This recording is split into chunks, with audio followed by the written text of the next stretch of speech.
लग रहा है मेरा नया लुक? पता है मैं बोर हो गई थी। ये बहुत अच्छा लग रहा है। तो इस बात पे सेल्फी तो बनती है ना? क्यों नहीं, जल्दी से।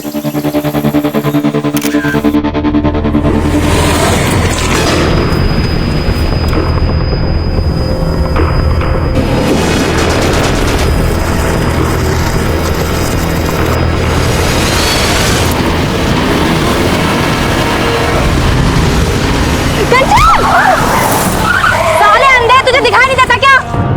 उठो कंचन, तू ठीक है ना? छोड़ो दी। पता नहीं आजकल के ड्राइवर कौन दे देता है इनको ड्राइविंग लाइसेंस। अब ये भी जो आपने देखा वो किसी के साथ भी हो सकता है। नमस्कार, मैं सीनियर इंस्पेक्टर विवेक शर्मा और स्वागत है आपका क्राइम पेट्रोल दस्तक में। हमारे साथ ऐसे तरह तरह के एक्सीडेंट्स होते रहते हैं। रोज ऐसी कितनी खबरें आती हैं, लेकिन क्या यह महज एक्सीडेंट था? यह भी तो हो सकता है कि ये कोई हादसा ना होकर कोई सोची समझी साजिश हो या फिर आने वाले अपराध की दस्तक।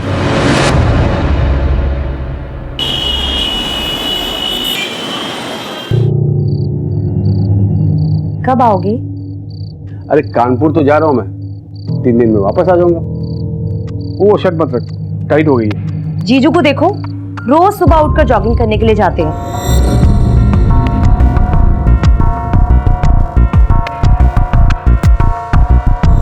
तू और तेरे जीजू, जब तक तू उसका नाम नहीं लेती ना सुबह से, तेरा खाना नहीं बचता, दिन नहीं गुजरता तेरा। मेरे जीजू है ही वर्ल्ड के बेस्ट जीजू। कितना हार्ड वर्क करते हैं वो। हाँ, ये बात तूने सही कहा। वैसे हार्ड वर्क तो मुझे भी करने का दिल कर रहा है। अरे क्या कर रहे हो? क्या कर रहा हूँ? पापा आज हम भी आपके साथ सोएंगे। पापा कल आप चले जाएंगे ना, इसके लिए आज हम आपके साथ ही सोएंगे। मैं भी। ठीक है बेटा, आओ। ध्यान रखना अपना।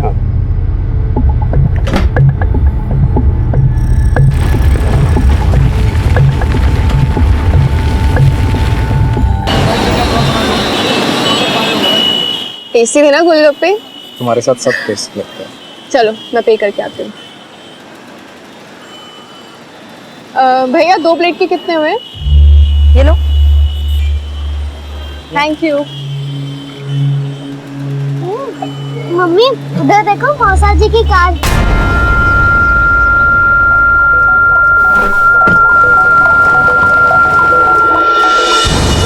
ये पैसे लो, चलो।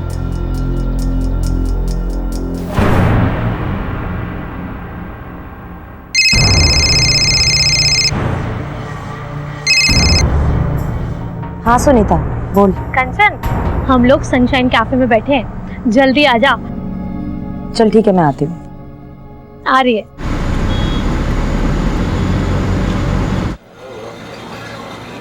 हाय। हाय, कैसी हो? तो क्या गॉसिप हो रही है यहाँ? किसी किसी की लाइफ में कितना स्पाइस होता है, हनीमून पीरियड खत्म ही नहीं होता है। नहीं, किसका हनीमून पीरियड नहीं खत्म हो रहा है? वो देखना कपल तेरे पीछे।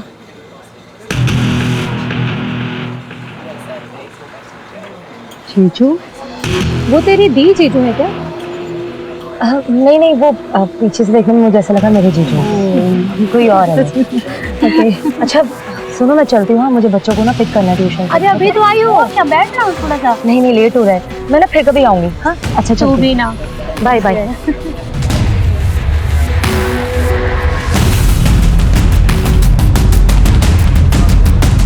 Excuse me.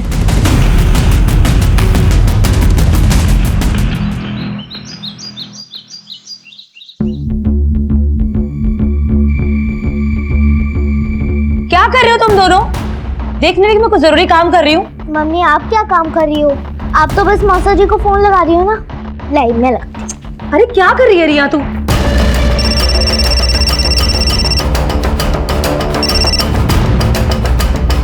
हेलो साली साहिबा। मौसा जी, मैं आपकी साली साहिबा नहीं हूँ, मैं आपकी रियू हूँ, रियू। ओ, तो हमारी रियू को कैसे याद आई हमारी? मुझे नहीं आई, मम्मी को आई। वो तो बार बार आपको फोन कर रही हैं और काट रही हैं। कुछ इम्पोर्टेंट काम होगा, फोन दो जरा।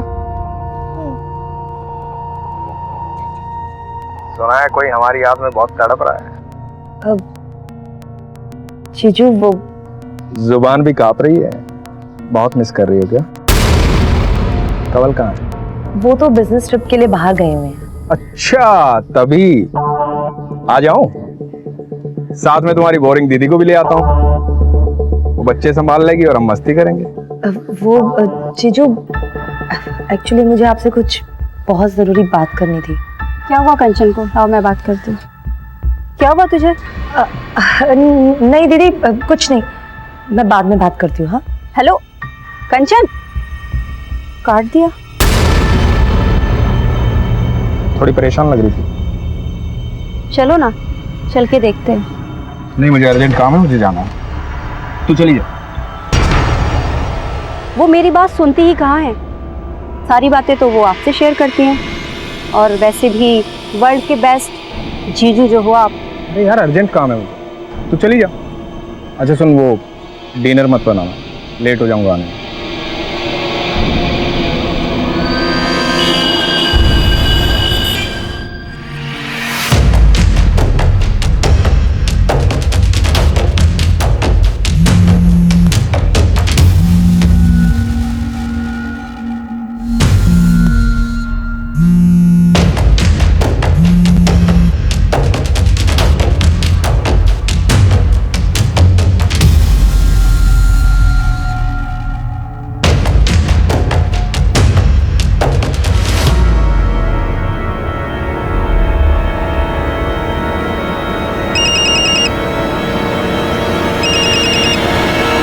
जीजू, इतनी रात को भी जीजू की याद आ रही है तुम्हें? हाँ, अब जीजू का नाम लेके इतना भी मत जला। नहीं, वो एक्चुअली जीजू का कॉल आने वाला था तो मैंने सोचा कि। तो ठीक है ना? हाँ, क्यों? नहीं, थोड़ी परेशान लग रही है तुम। नहीं, बस आपको मिस कर रही हूँ। मेरी हॉट बीबी, मेरे बच्चों का ख्याल रखना। कानपुर से जल्दी आकर हॉट बीबी और बच्चों को ढेर सारा प्यार दूंगा मैं। अभी रखता हूँ। Love you too, bye. Bye.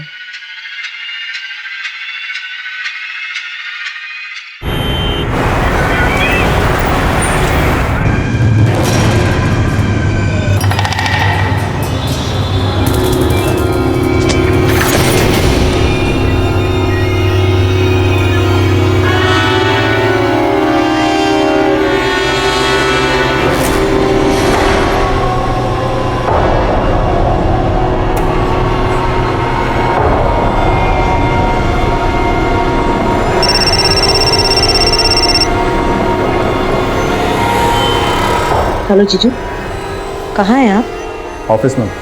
अच्छा आप घर आ जाइए, मुझे आपसे कुछ जरूरी बात करनी है। बच्चे कहाँ हैं? बच्चे ट्यूशन गए हैं। बाय।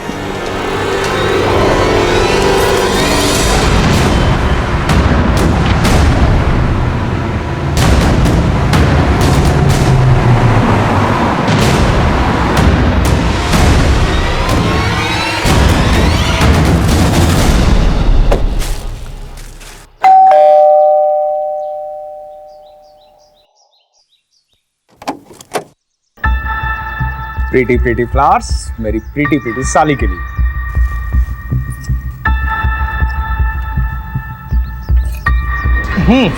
बोल। मैं चाय बना के लाती हूँ। अरे तुम्हारे हाथ की अदरक की चाय? सुनना, मैं हेल्प करता हूँ। भाई मेरी साली और उसके हाथ की चाय, दुनिया में इन दोनों का कोई मुकाबला नहीं है। चाय पत्ती, हाँ चाय पत्ती, चीनी, पता है तुम्हें? वो तो तुम्हारी दीदी पहले मिल गई। तुम्हारी दीदी पहले नहीं मिलती ना, तो शादी तो मैं तुमसे करता। हाँ मिल्क, हाँ ये रहा मिल्क, ये लो। तो ठीक तो है ना?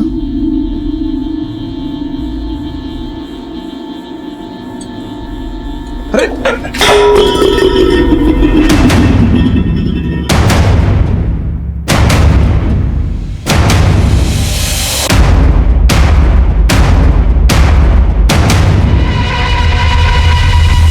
सी, आई एम सॉरी। जो हुआ उसे भूल जाओ, ऐसा नहीं होना चाहिए था। किसी को बताना मत, बहुत बदनामी हो गई।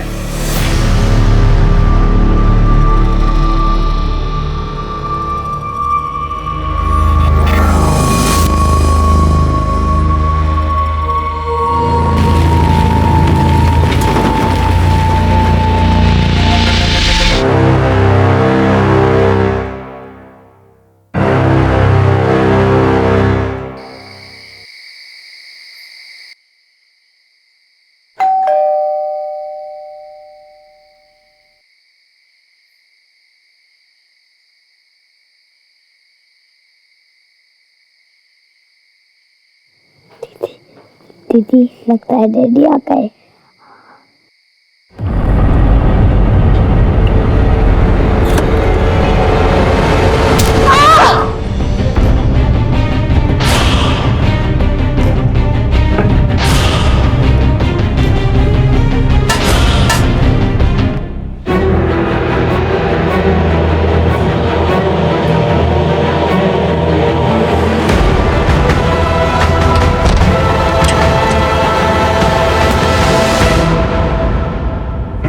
कहाँ गए थे? अरे वो बिजनेस का कुछ काम आ गया था इसलिए। तुम भी ना। अब कल घर चले जाओगे, थोड़ा समय तो मेरे साथ बिताया करो। मैं तो हमेशा तुम्हारे साथ रहना चाहता हूँ। सच।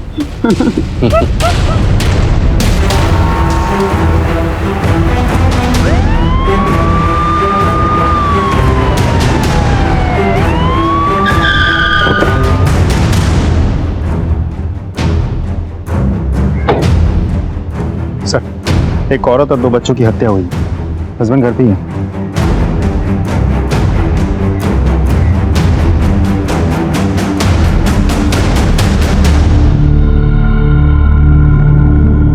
ये कब और कैसे हुआ? पता नहीं सर, मैं बाहर कानपुर गया था, घर आया देखो।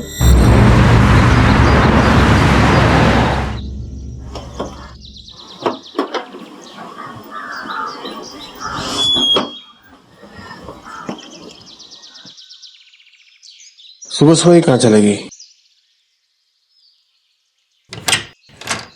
कंचन कहाँ हो?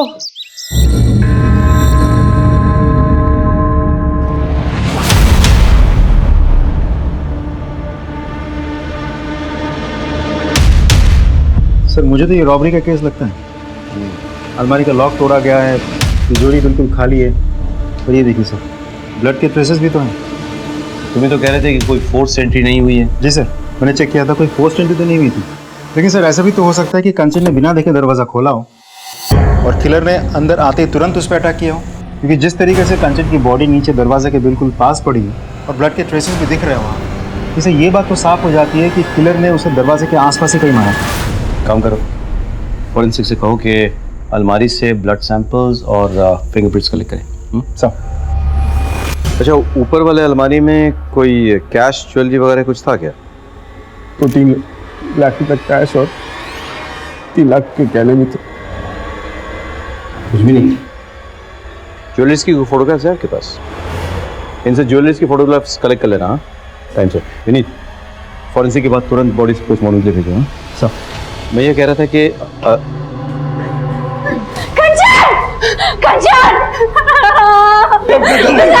एक्सक्यूज मी, आप लोग कौन है? मेरी साली है वो।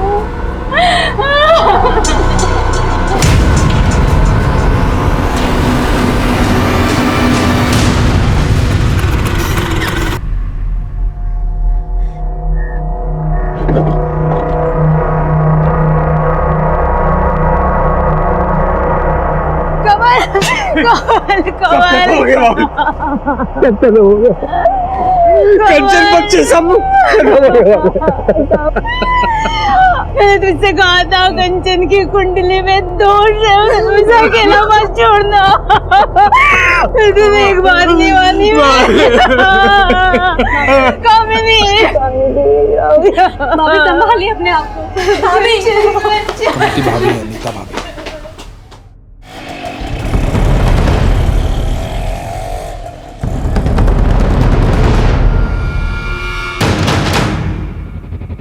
फुटेज निकालो।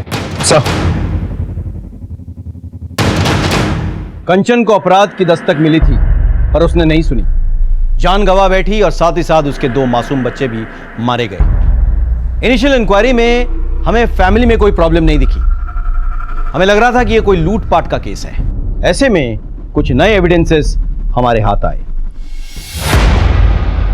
सर, फॉरेंसिक और पोस्टमार्टम रिपोर्ट आ गई है। तीनों के स्कल में फ्रैक्चर है सर। सर पे किसी भारी चीज से मारा गया। वैसे घर में मुझे कोई सस्पिशियस फिंगरप्रिंट नहीं मिले, लेकिन हाँ सर, कि घर के बाहर की जो फुटेज है, यहाँ मुझे कुछ सस्पिशियस लग रहा है। मैं आपको फुटेज दिखाता हूँ।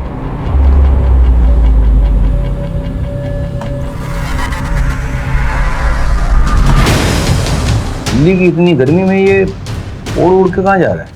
हाथ में ग्लव्स है, चेहरे पर दुपट्टा है। I'm sure अपनी आइडेंटिटी छुपाने के लिए सब कुछ किया है इसने। साइकिल तो लेडीज वाली लग रही है, लेकिन इसमें मर्द बैठा है या औरत ये नहीं पता चल रहा। ग्लव्स पहन रखा है इसलिए फिंगरप्रिंट्स भी नहीं। और ये देखिए सर, हथौड़ा, शायद इसने मर्डर इसी से किया है। और अलमारी भी इसी से तोड़ा है। बहुत प्लानिंग के साथ मर्डर और रॉबरी किया है सर इसने। मुझे तो डाउट है, इतनी रात को कंचन एक अनजान आदमी के लिए दरवाजा क्यों खोलेगी? सर वो नींद में थी, ध्यान नहीं दिया, नींद से उठकर दरवाजा खोल दिया होगा। पॉसिबल है, लेकिन ये भी तो पॉसिबल है कि वो जाना पहचाना था, इसीलिए कंचन ने दरवाजा खोला और अंदर आकर उसने कंचन और उसके बच्चों की बेरहमी से हत्या कर डाली और इस कत्ल को लूट की शक्ल दे दी। पॉसिबल है सर, लेकिन ये भी तो हो सकता है कि किलर को पहले से ही पता था कि घर में कैश और ज्वेलरी रहते हैं, इसीलिए लूटपाट के इरादे से ही वो घर में घुसा, एक एक करके सबको मारा, कैश और ज्वेलरी लिया और फरार हो गया। यही तो पता करना है कि ये लूट के लिए मर्डर था या मर्डर करके इसे लूट की शक्ल दी गई। एनीवे, साइकिल का कुछ पता चला? सर मैंने सारे फुटेज चेक किए, लेकिन कंचन के घर से 2 गली तक ही फॉलोअप कर पाए, फिर साइकिल कुछ पता नहीं चला। अंजना, तुम एक काम करो, वो एरिया के आसपास भी चेक करो, हो सकता है वहां से कुछ ओके सर। ओके, देखना यह है कि कंचन की किसी से दुश्मनी थी या नहीं।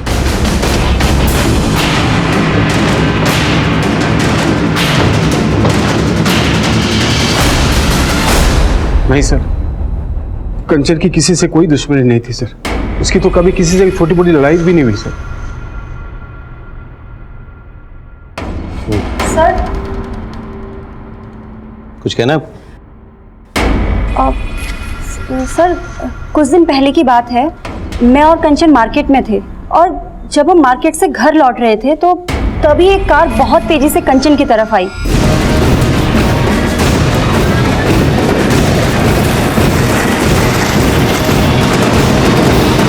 कंचन! साले अंधे, तुझे दिखाई नहीं देता क्या? उठो कंचन। सर मैंने कंचन को अपनी तरफ खींच लिया, लेकिन मुझे ऐसे लगा जैसे वो कार उससे जानबूझकर टक्कर मारना चाहती थी।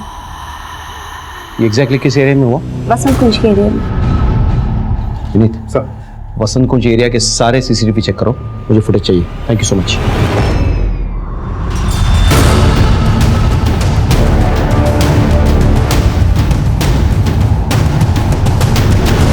तो फुटेज में ड्राइवर का चेहरा कुछ क्लियर नहीं है। गाड़ी के डिटेल्स निकलवा। सर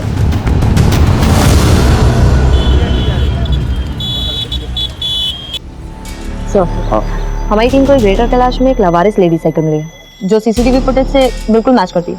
पता चला किसकी? नहीं सर, बहुत कोशिश की पर कुछ पता नहीं चला। सर सीसीटीवी में जो गाड़ी है उसके ओनर का पता चल गया है। गाड़ी किसी गौतम के नाम पर रजिस्टर्ड है। बुलाओ। गौतम जी, DLY-XYZ 1234 आपकी गाड़ी का नंबर है? जी सर। 14 तारीख को आप अपनी गाड़ी में कहाँ जा रहे थे? मैं कहाँ जाऊँगा सर, मेरी तो कार ही चोरी हो गई है। चोरी हो गई मतलब? हाँ साहब, मुझे ये लगा कि आप मेरे कार के बारे में बताने के लिए यहाँ बुलाए। मैंने FIR दर्ज करवाई थी करोलबाग थाने में। ये देखिए उसकी रिपोर्ट।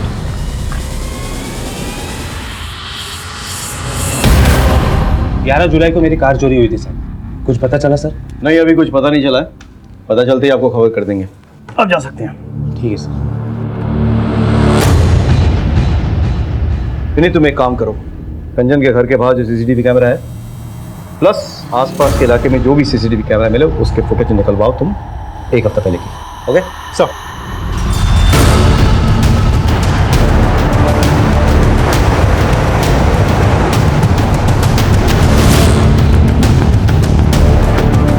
सर मैंने कंचन के घर के बाहर की 1 हफ्ते की फुटेज निकलवाई है, कुछ दिखाना चाहता हूँ।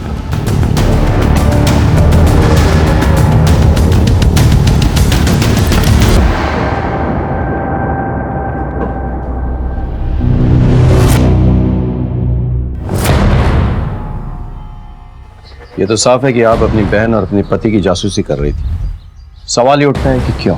आई एम सॉरी सर, मुझे थोड़ा डाउट हो गया था। क्या कि आपके पति का आपकी बहन के साथ चक्कर चल रहा है? सर दरअसल मेरे हस्बैंड बहुत हंसी मजाक करते हैं और कंचन से भी उनकी बहुत जमती थी। आई डोंट नो सर, मेरे मन में ये बात कहाँ से आ गई। सर दरअसल कंचन बार बार मेरे हस्बैंड से बात करने की कोशिश कर रही थी, तो बस मुझे ऐसा लगा जैसे सर मेरे मन में शक पैदा हो गया सर। लेकिन मुझे बहुत गिल्टी भी फील हुई सर अगर ये बात सिद्धार्थ और कंवल को पता चल गई ना तो उन्हें बहुत बुरा लगेगा। अगर इसमें आपका हाथ है तो फिर हमें भी बहुत बुरा लगेगा। फिलहाल हम चलते हैं।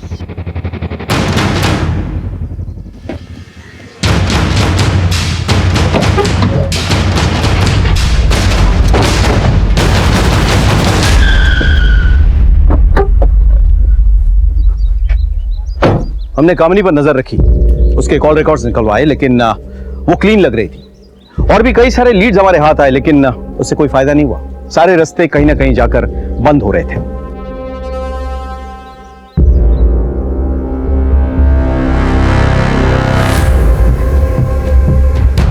हमें वो लेडी साइकिल भी मिल गई जिसमें चढ़कर शायद वो हत्यारा आया था, लेकिन वो साइकिल किसकी थी ये पता नहीं चला। सीसीटीवी फुटेज के जरिए हम उस गाड़ी और उसके मालिक गौतम तक भी पहुंच गए जिस गाड़ी से कंचन का एक्सीडेंट होने वाला था, लेकिन फिर भी कोई सुराग हाथ नहीं लगा। हमने करोलबाग पुलिस स्टेशन में पता किया, पता चला कि गौतम सच बोल रहा था। गौतम का कोई पुराना क्रिमिनल रिकॉर्ड्स भी नहीं मिला। पता नहीं क्यों मुझे ऐसा लग रहा था कि हो ना हो कोई जानने वाला है जिसने कंचन और उसके बच्चों को मारा है। मैंने कहा कि चलो घर वालों की हिस्ट्री निकालो। जब हमने कंवल का कॉल रिकॉर्ड चेक किया तो मुझे शक हुआ।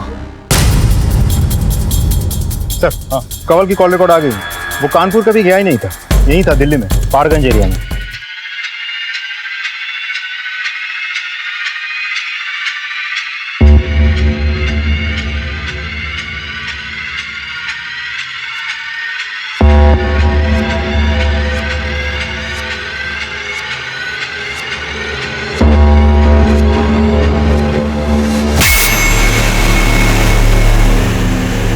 पहाड़गंज वहाँ तो बहुत सारे होटल्स हैं।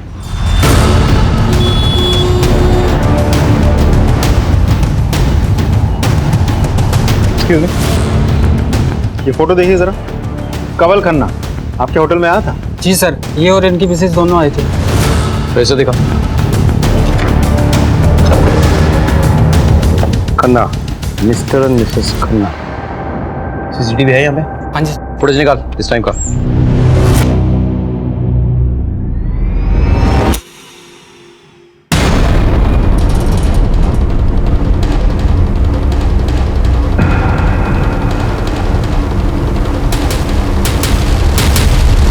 सर ये तो आप कानपुर में नहीं दिल्ली में थे, वो भी पहाड़गंज में एक होटल में। पहाड़गंज के होटल में आप क्या कर रहे थे? Mister and Mrs Khanna. लेकिन मिसेस खन्ना तो थी नहीं वहां पे। देखिए सर, वो मिसेस खन्ना मेरी भाभी है, मिसेस नीता खन्ना। अच्छा, तो अपने बीवी से झूठ बोलकर आप अपने भाभी के साथ बंद कमरे में एक होटल में क्या कर रहे थे? जबान संभाल कर बात करिए इंस्पेक्टर। आप किसी सड़क छाप इंसान से बात नहीं कर रहे हैं, आप खन्ना फैमिली से बात कर रहे हैं। नीता जी, पहली बात तो ये है कि आप फिलहाल पुलिस स्टेशन में हैं तो जरा तमीज से पेश आइए। और दूसरी बात, कंवल जी को अगर अपनी फैमिली की इज्जत की इतनी परवाह थी तो 3 दिन तक झूठ बोलकर होटल के कमरे में आपके साथ क्या कर रहे थे? क्यों? कानून की ऐसी कौन सी किताब में लिखा है कि देवर और भाभी किसी होटल में कमरा लेकर एक साथ नहीं रह सकते? कानून की किसी किताब में ये नहीं लिखा हुआ, लेकिन ये जरूर लिखा हुआ है कि देवर और भाभी मिलकर किसी का मर्डर नहीं कर सकते हैं। हमने कंचन और बच्चों को नहीं मारा है इंस्पेक्टर साहब। देखिए सर, मैं 15 साल का था सिर्फ, तब भैया गुजर गए। भाभी ने मुझे पाल पोस कर बड़ा किया।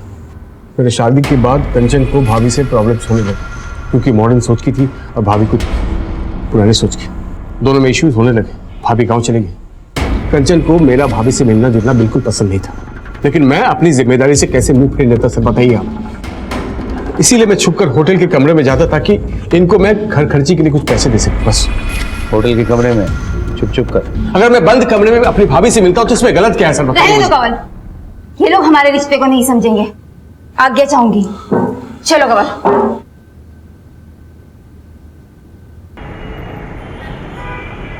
सोने की जरूरी मीटिंग है, आने में देर हो जाएगी, खाना खा लेना। आज जाना जरूरी है क्या?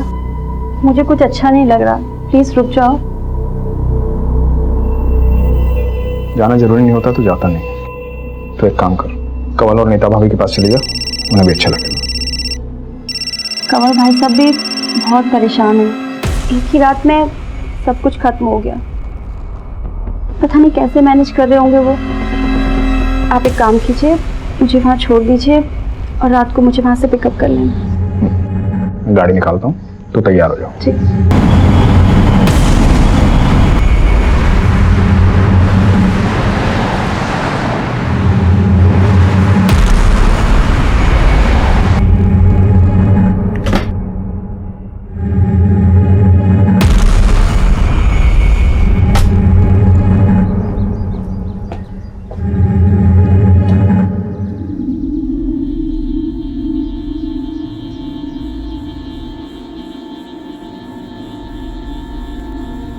नीता भाभी, कंवल भाई साहब, भाभी।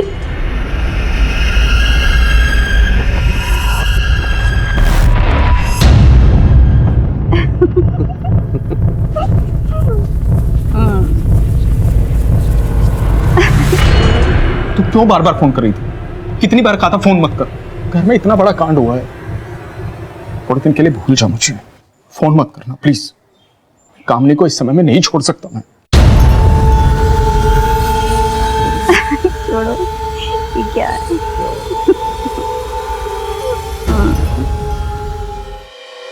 Siddharth, I need your help Siddharth, मुझे तुम्हारी जरूरत है। बेबी प्लीज समझने की कोशिश करो प्लीज। तुम समझने की कोशिश करो Siddharth, I am pregnant.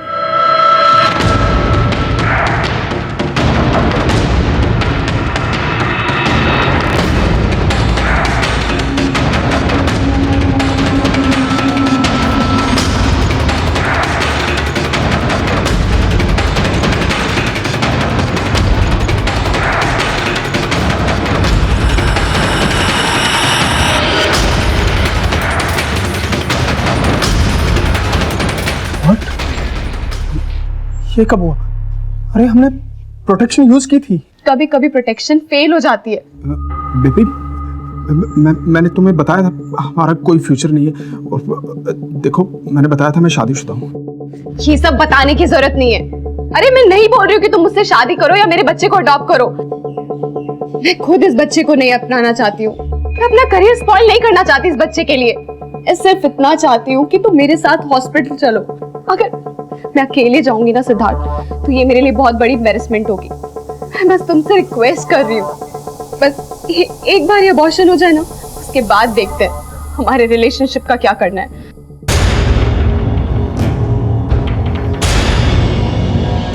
Please करो मत, मैं चलूंगा साथ में, सब ठीक हो जाएगा।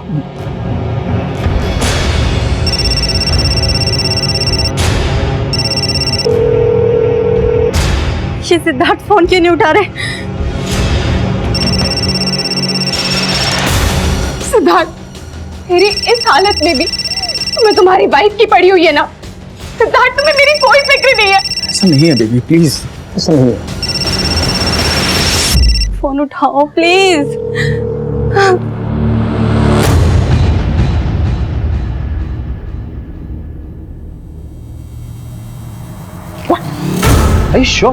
हाँ सर, कंवल ने ही मारा है मेरी बहन को। अभी मेरी बहन की चिता ठंडी भी नहीं हुई थी और उसका पति अपनी भाभी के साथ। जी आपके पास कोई प्रूफ है? हाँ सर, है। ये देखिए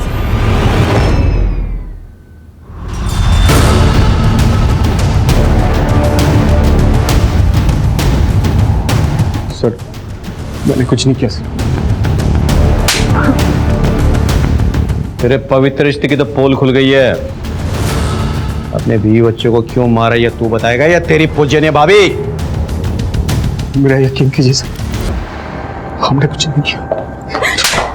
कमीना है तो कमीना, गिराती है मुझे तुझ पर। ऐसी घटिया हरकत करने के लिए तूने मेरी बहन और उसके बच्चों को मार दिया। छे सर, लेके जाइए इसे। चलिए आप, लेके जाइए इसे। बच्चे को नहीं मारे। लगता है मैं अपने खुद के बच्चे को मारूंगा। छोड़ो मुझे। तो गलत फहमी हुई है। मेरी साली को मारा तूने? हाँ? मेरी साली को मारा तूने? अपने बच्चों को मार तूने? शर्म नहीं आई तुझे? यार साले छोड़ूंगा नहीं, छोड़ूंगा नहीं तुम।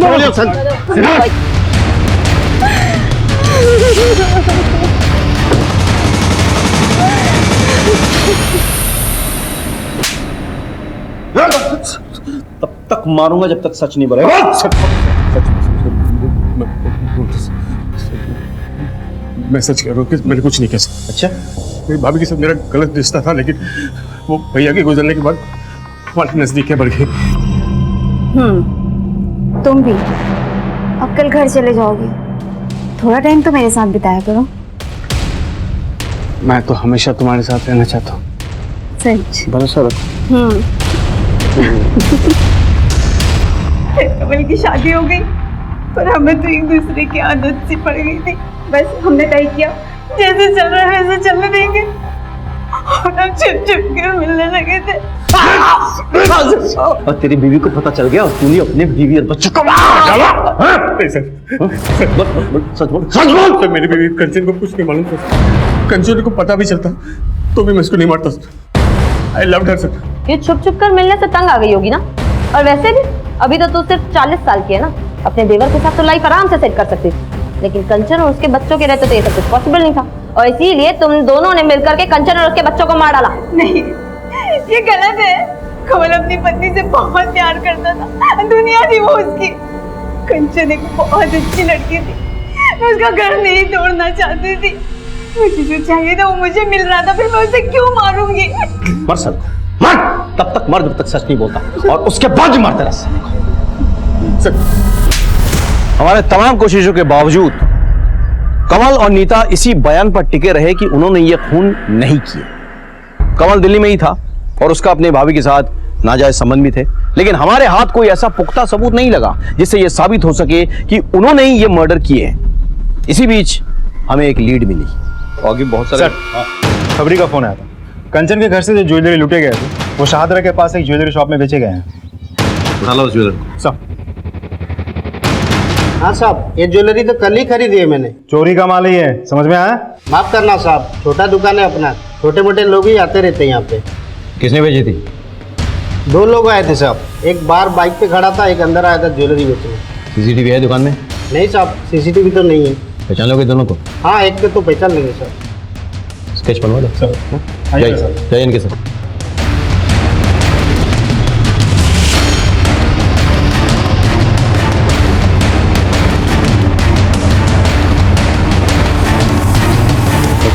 सर, स्केच बन गया। तो हमारे सस्पेक्ट्स में से कोई भी नहीं। सर, हो सकता है मामला सच में रॉबरी का हो और ये आदमी उसी गैंग का कोई हो। पर ये भी तो हो सकता है ना कि कमल ने इस आदमी को भेजा हो ज्वेलरी बेचने के लिए। तो एक काम करो, इस स्केच को तुम हर एक पुलिस स्टेशन में सर्कुलेट कराओ, पता करो ये कोई हिस्ट्री शीट है या नहीं, और अपने खबरियों को भी भेज दो। मुझे ये आदमी किसी भी हालत में चाहिए। सेकेंडली, कमल और नीता तो अपने साथी को जानते होंगे, तो उनको बुला। It's fine sir. Thank you.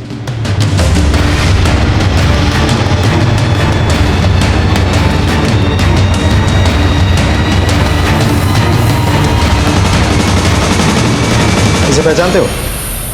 नहीं सर। आप? नहीं सर। इसे पहचानते हो आप? नहीं सर। कामिनी जी कहाँ है? शायद वो जानती हो। वो कैसे जानेगी सर? उसके सारे फ्रेंड्स को मैं जानता हूँ, मैंने कभी नहीं देखा इसे। और वैसे भी कंचन और बच्चों की आत्मा की शांति के लिए वो हरिद्वार गई।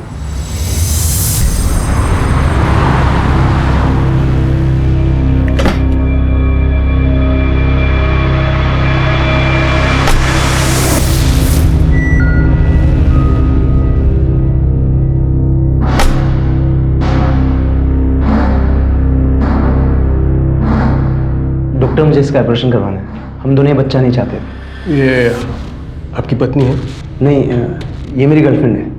दरअसल क्या है ना, हम लिविंग रिलेशनशिप में रहते हैं, करियर की बात है। ओके, मैं कल के लिए बुकिंग ले लेता हूँ और आपको ना कुछ टेस्ट कराने पड़ेंगे। मिश्रा जी, ये टेस्ट करवा लेना, ठीक है? आप लोग जाइए इनके साथ।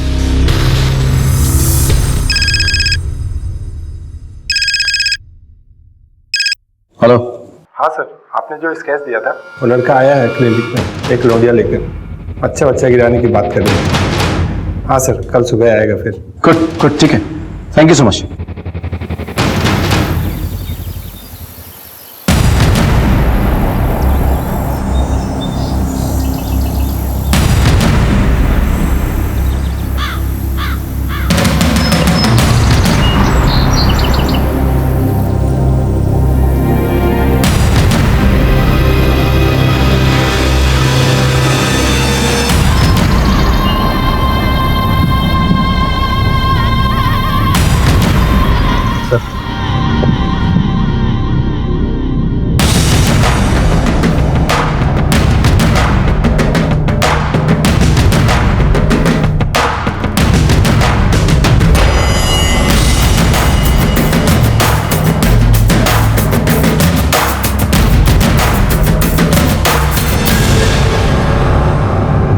एक्सक्यूज मी,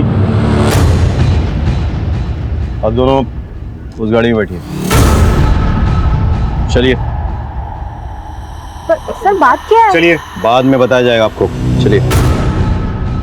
कामिनी जी बताइए, आपने ये क्यों किया, कैसे किया और किसके साथ मिलकर किया? सर आप ये क्या कह रहे हैं? मुझे कुछ समझ में नहीं आ रहा है। और आप हमें यहाँ लेके क्यों आए हैं? सर ये सिद्धार्थ के दोस्त की गर्लफ्रेंड है और इसे अबॉर्शन कराना था। दरअसल सिद्धार्थ का दोस्त अपने गांव गया हुआ है तो सिद्धार्थ ने मुझे बोला कि इसकी हेल्प करने के लिए। सर मेरा कोई अपना बच्चा नहीं है तो बस मेरे मन में थोड़ा सा लालच आ गया था और मैंने रति को बोला कि वो इस बच्चे को रहने दे और सर वो इस बात के लिए राजी हो गई। नहीं डॉक्टर, हम ये बच्चा चाहते हैं। ये तो अच्छी बात है, गुड डिसीजन। तो आप इनके बॉयफ्रेंड को जानती हैं? क्यों? अभी भी तो आपने कहा कि वो आपके पति का बहुत अच्छा दोस्त है। हाँ सर, वैसे तो नहीं जानती हूँ, बस उसका नाम जानती हूँ, रवि। इसे पहचानती हैं? हाँ सर, यही है रवि। सर रवि गौतम और मेरे पति बहुत अच्छे दोस्त हैं। 11 जुलाई को मेरी कार चोरी हुई थी सर।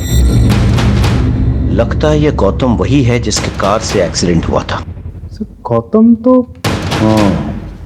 कामिनी जी, क्या आप जानती हैं जिस शख्स के गर्लफ्रेंड को आप हेल्प करने की कोशिश कर रही हैं उसका शायद डायरेक्ट ताल्लुक आपकी बहन के मर्डर से है। क्या? या जो गहने आपके बहन के घर से गायब हुए थे ना, उनको रवि ने बेचा है। तो कहाँ है तुम्हारा बॉयफ्रेंड? सर रवि मेरा बॉयफ्रेंड नहीं है। तो फिर कौन है वो हॉस्पिटल क्यों गया था? बच्चा किसका है ये? बोलना। बता, बच्चा किसका है? सिद्धार्थ। क्या बकवास कर रही हो तुम? बकवास नहीं, मैं सच बोल रही हूँ। सिद्धार्थ ने मुझे बोला था कि वो मेरे साथ हॉस्पिटल नहीं जा पाएंगे, वो अपने किसी दोस्त को भेजेंगे और उन्होंने मुझे रवि से इंट्रोड्यूस कराया। मैं रवि के साथ क्लिनिक गई। देखा आपने कामिनी जी, इस आदमी ने आपके साथ विश्वासघात किया। अब उसी के नाजायज औलाद को अपना नाम देने की कोशिश कर रही थी। अब उसे कोई नहीं बचा सकता।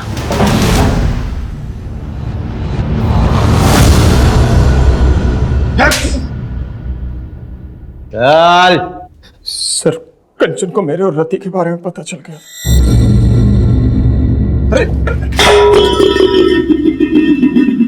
हाथ मत लगाइए मुझे। मैं आपको क्या समझती थी और आप क्या निकले? क्या हुआ? क्या बोल रही है तू? आप मेरी दी को चीट कर रहे हो और बोल रहे हो क्या हुआ?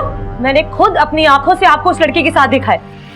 यहाँ पर मैं सारा दिन आपके नाम की माला जपते नहीं थकती कि मेरे जीजू वर्ल्ड के बेस्ट जीजू हैं और आप एक घटिया इंसान निकले। शर्म आती है मुझे आपको जीजू कहते हुए भी। सॉरी कंचन, माफ कर दो मुझे। तुम्हें पता है ना मैं तुम्हारी दीदी से कितना प्यार करता हूँ। तो वो लड़की तो ऐसे ही है, कभी नहीं मिलूंगा उससे, प्रॉमिस। प्लीज दीदी को मत बताना तुम्हारी। और मैं आपको लास्ट वार्निंग दे रही हूँ, अगर मैंने दोबारा आपको उस लड़की के साथ देखा ना तो मैं पुलिस में कंप्लेन कर दूंगी। मैंने उसे समझाया था किसी को कुछ मत बताना, और वो अपनी बहन को बहुत प्यार करती थी। मुझे लगा कभी ना कभी उसे कुछ कह देगी। मैंने सोचा मैं उसे मार देता। फिर मैंने गौतम की हेल्प ली और गौतम ने अपनी गाड़ी चोरी होने की झूठी रिपोर्ट ली।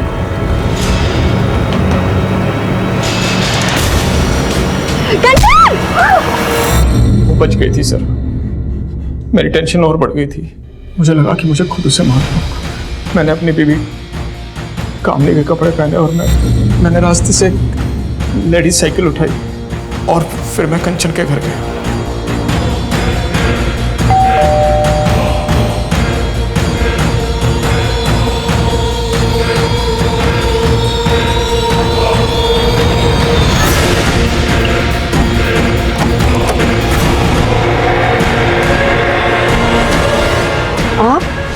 उसके बाद मैं ऊपर गया और मैंने ज्वेलरी लूट ली ताकि लूट का मामला लगे।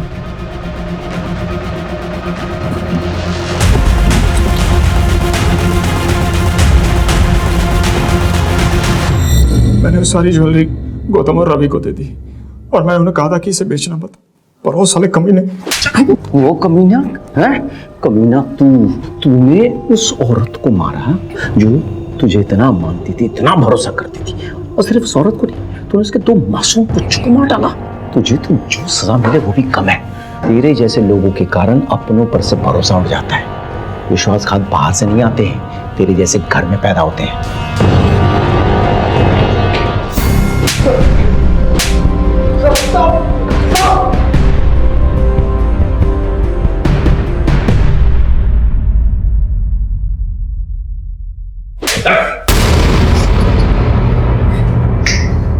चलो।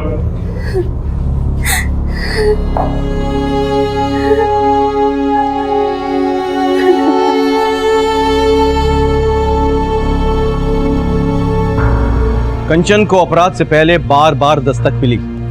उसने गोलगप्पे वाले के पास सिद्धार्थ की गाड़ी में रति को देखा, दोनों को कैफे में रोमांस करते देखा, झंडे वाले मेट्रो स्टेशन में भी उसने दोनों को देखा। लेकिन वो इस दस्तक को समझ नहीं पाई। वो ये नहीं समझ पाई कि जो आदमी अपनी पत्नी को धोखा दे सकता है वो किसी भी हद तक गिर सकता है। लेकिन उसने इस बात का जिक्र अपने दीदी से नहीं किया, क्योंकि वो अपने दीदी के घर में दरार नहीं पैदा करना चाहती थी। वो तो इस दस्तक को भी नहीं पहचान पाई कि उसकी दीदी कामिनी के मन में उसकी और जीजाजी को लेकर शक पैदा हो गया था। यहां तक कि कामिनी ने भी एक दस्तक को नजरअंदाज किया। जब गौतम की गाड़ी ने कंचन को टक्कर मारने की कोशिश की तब कामिनी को ऐसा लगा कि ये ड्राइवर जानबूझकर कर रहा था, लेकिन उसने इस बात को सीरियस नहीं लिया। वो अपने प्रॉब्लम्स में इतनी उलझी हुई थी कि उसने इस दस्तक को सुनकर भी अनसुना कर दिया। अगर उस वक्त कामिनी पुलिस स्टेशन चली गई होती तो शायद आज कंचन जिंदा होती और साथ में उसके बच्चे भी। हमारे आज के एपिसोड की दूसरी कहानी।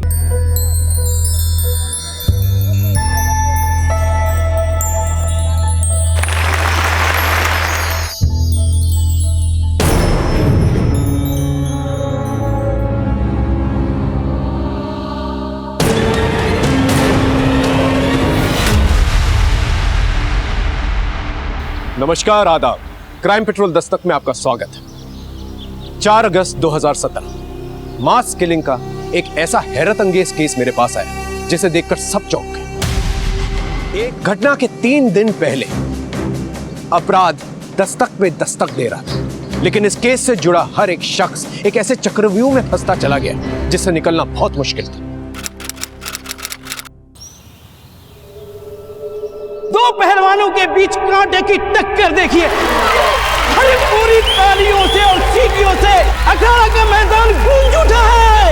अब देखना यह है हमें कि बलबीर पहलवान को सूरज पहलवान कैसे मात करके इस दंगल का विजेता बनता है।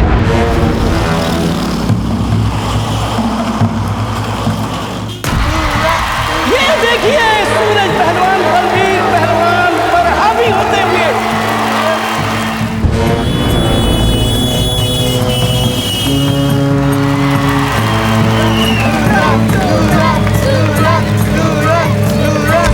ये देखिए सूरज पहलवान ने एक गोल मार दिया। तालियां।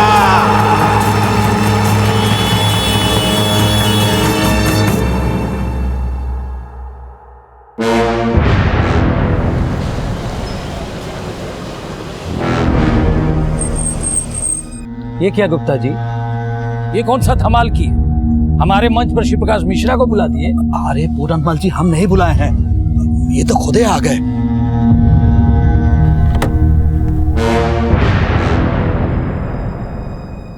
अब आ गए तो इनका वेलकम तो करना ही पड़ेगा। हम अभी आते हैं।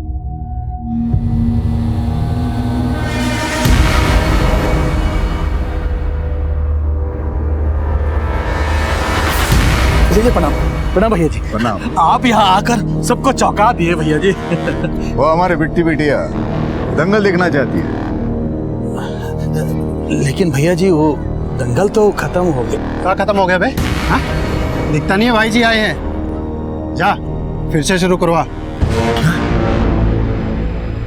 कौन दिक्कत है गा? नहीं नहीं भैया जी, अब आप है तो भला का दिक्कत। जा बोल दे पूरनमल को कि निकल जाए यहाँ से।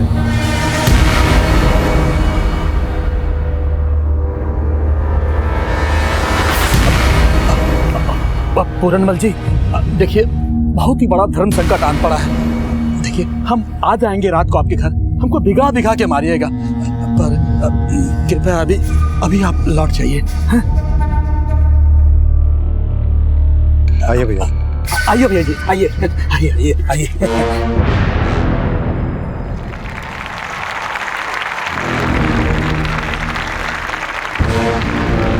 अब हम सबके बीच हमारे भूतपूर्व पहलवान और मौजूदा वक्त के नेता श्री श्री श्री प्रकाश मिश्रा जी अपने पुत्री श्री बिट्टी मिश्रा जी के साथ पधारे हैं। इनके आने के उपलक्ष्य में पिछले राउंड का कुश्ती कैंसल, ये मुकाबला फिर से शुरू होगा। अरे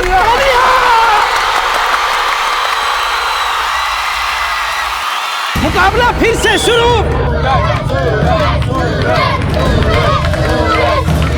और ये देखिए बलबीर पहलवान का शानदार पलटवार।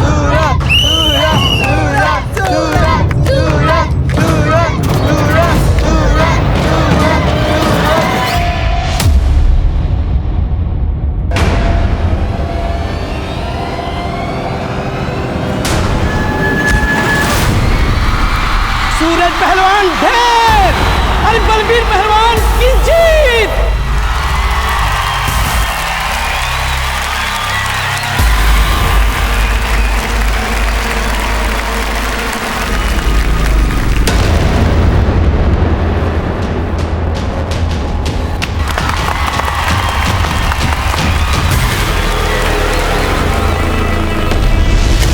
ठीक है, कुछ और मालूम चले तो हमको बताना। ज्योति बेटा, तुम्हारे पापा जैसे भी हो, लेकिन लड़का अच्छा ढूंढे हैं तुम्हारे लिए, और त्रिपाठी जी का खानदान भी अच्छा है। हम सोच रहे कि बात आगे बढ़ाएं। अम्मा, कुछ आगे बढ़ने वाला नहीं है। आपके पूज्य पति श्री प्रकाश मिश्रा जी अपने गंदे खून को बिटिया बिटिया करने लगे। बिट्टी को दंगल दिखाने लेकर गए थे। जानते हैं सब, बार बार बोलकर काहे फुकाते होंगे। हमसे तो ये सब बर्दाश्त ही नहीं होता है, और हमको ये समझ में नहीं आता कि आप काहे मौन धारण किए बैठी हो। अरे जब भैंसे ही पानी में हो तो बार बार बीन बजाने का क्या फायदा। ना हम तुम्हारे पापा को छोड़ सकते हैं, और ना तुम्हारे पापा उस दमयंती और उसकी बेटी को। अब बोलो, कौन सा अगरबत्ती जलाए कि दोनों मक्खियां बीन बनाना छोड़ दे। काहे की अगरबत्ती अम्मा, हमारा बस चले ना तो हम तो सबको आग लगा दें।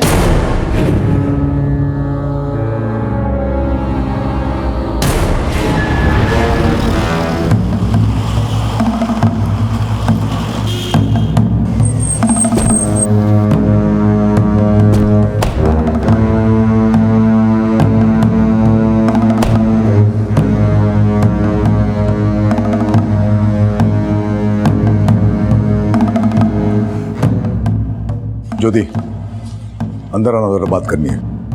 पिताजी, आगामी चुनाव के लिए हमारे विरोधी एक भाषण तैयार किए हैं, सुनते जाइए। प्रत्याशी मुन्ना भैया यानी कि हम एक ऐसे बाप की औलाद है जो अपने घर का पकवान छोड़ के दूसरे घर की मुर्गी खाता है, और वो बिट्टी उसी मुर्गी की चूजी है जिसे रखैल से बीवी का दर्जा। जबान काट देंगे तेरी हम। हाँ, आप तो हमारी जबानी काट सकते हैं। अरे काहे उस बिट्टी और उसकी मां के लिए हमारी छवि बिगाड़ने में लगे हुए हैं आप। कोई किसी की छवि नहीं बिगड़ेगी। तुम्हारी ही उंगली पकड़ के इस क्षेत्र के प्रत्याशी बने हो तुम, और तुम्हारी जीत सिर्फ हमारे हाथों में है।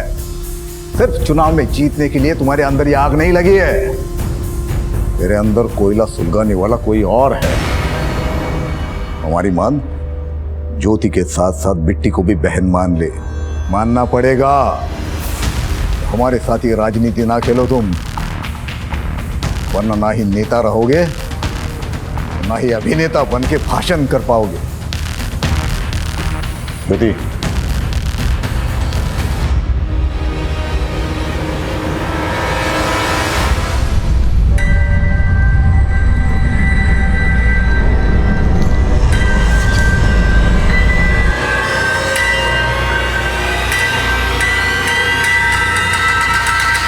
पहलवान पस्त है, पर तू हमको लगता बड़ा मस्त है। पहलवान जब रूठ जाता है ना, और भी गदर मचाता है। पर तो इतना ठंडा क्यों है? सुना है हमेशा मर्द की जीत के पीछे औरत का हाथ होता है, लेकिन हमारी वाली अलग ही है। तुम्हारी वजह से हार गया मैं आज। हम तो खुद आए थे तुम्हारी जीत का जश्न देखने। हमने सोचा था पापा तुम्हें जीता देखेंगे ना तो आसानी से तुझे हमारे गले का हार बना देंगे। पर तू टेंशन मत ले, दामाद तो तू ही बनेगा उनका।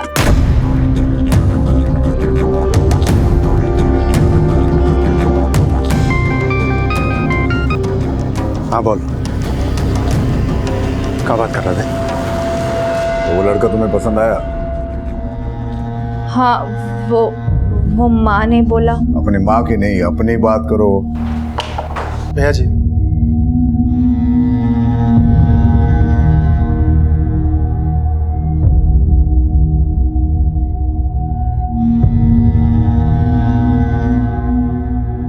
भैया जी वो बिट्टी सूरज पहलवान के साथ है।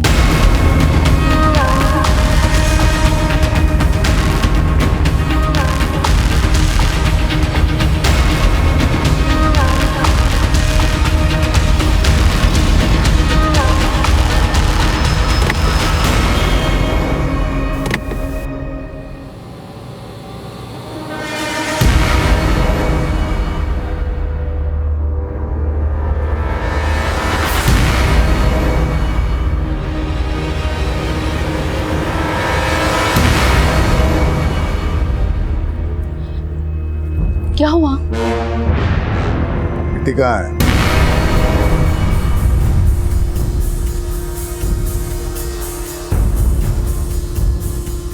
अरे हाँ हाँ त्रिपाठी जी, आप तैयारी तो शुरू कर दीजिए। त्रिपाठी जी के बेटे योगेश के साथ बिट्टी की शादी तय हो चुकी है। 3 दिन बाद शादी है, न सगाई होगी न तिलक होगा। इन 3 दिनों में तुमको जो भी तैयारियां करनी है कर लो। जी पापा,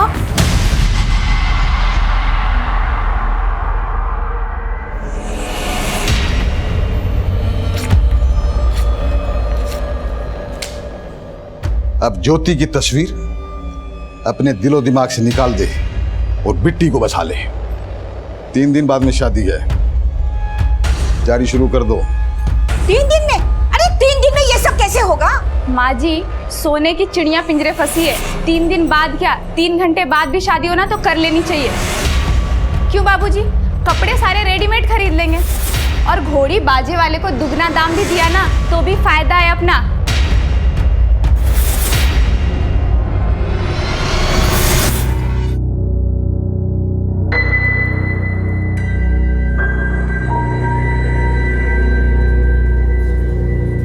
सुनो भाई, शाम 5 बजे तक सब सजावट पूरी हो जानी चाहिए। अगर नहीं हुई ना तो तुम सब लोगों का नक्शा बदल देंगे हम।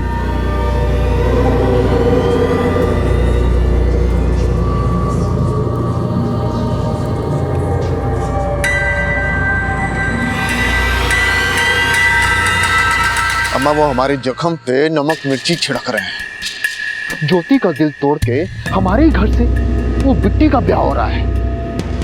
हमारा तो खून खोल रहा है अम्मा। पर आप काहे शांत खड़ी हो? बेटा, हमारा बीपी ना थोड़ा लो वाला है। थोड़ा सा टेंशन होता है तो मन बैठ जाता है, लेकिन ऐसे बैठने से काम नहीं चलेगा ना। बिट्टी का शादी है, बेटी तो बेटी होता है ना, चाहे वो सौत का ही क्यों ना हो। हर्ष तो निभाना ही पड़ेगा। ज्योति जा कपड़े बदल ले। जी। और मुन्ना तू भी, तुम्हारी बिट्टी बहन का शादी है, विदाई तो करना ही पड़ेगा ना।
की साली हो, जूता नहीं चुराया, कम से कम दूल्हा दुल्हन के साथ भोज तो कर लो।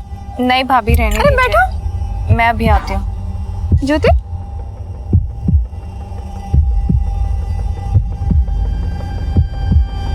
पानी दे दो।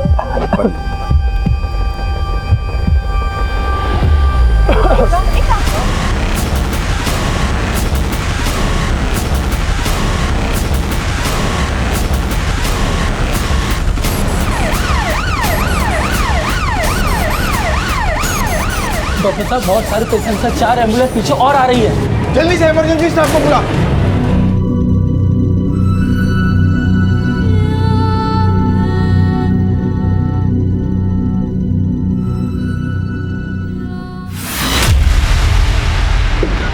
सर, एक इन्फॉर्मेशन आई है। नव विकास पार्टी के नेता श्री प्रकाश मिश्रा की बेटी की शादी थी आज।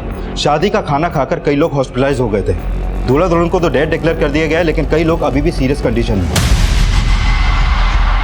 तेरी नाक के नीचे इतना सब कुछ हो गया और तुझे पता तक नहीं। भैया जी, वो हलवाई भी गायब है, उसको उठाने के लिए भेजे। नहीं, सिर्फ हलवाई का काम नहीं है ये, कोई और है जो उस हलवाई को चूरन दिया या कांड करने के लिए। उठा के तोड़ दे उसको और पूछ किसके कहने पे किया यह सब। ठीक है भाई जी।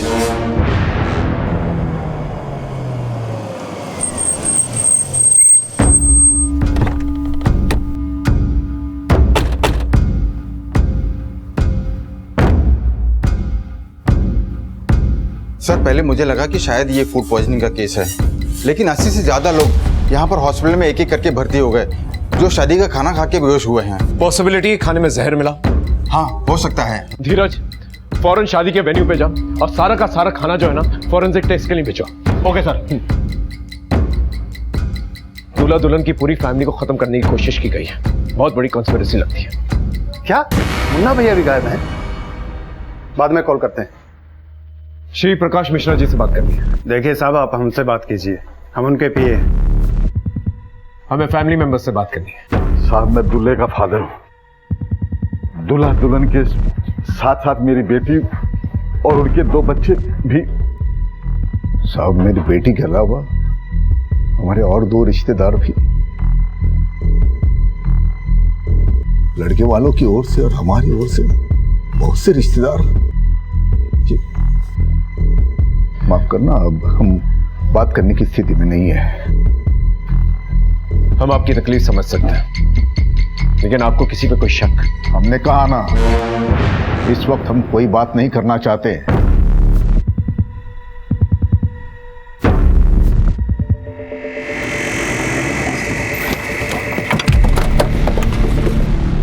यादव, बात देखो। सर,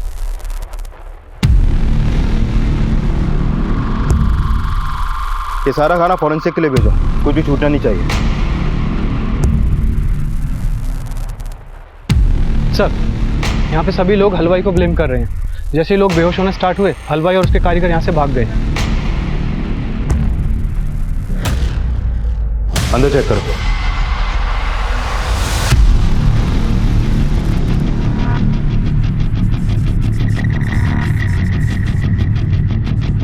ये रसोई के खाने का भी सैंपल लो।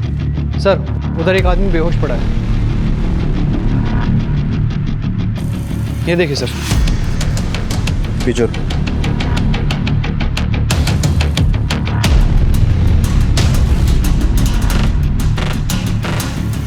नशे में धोता है ये।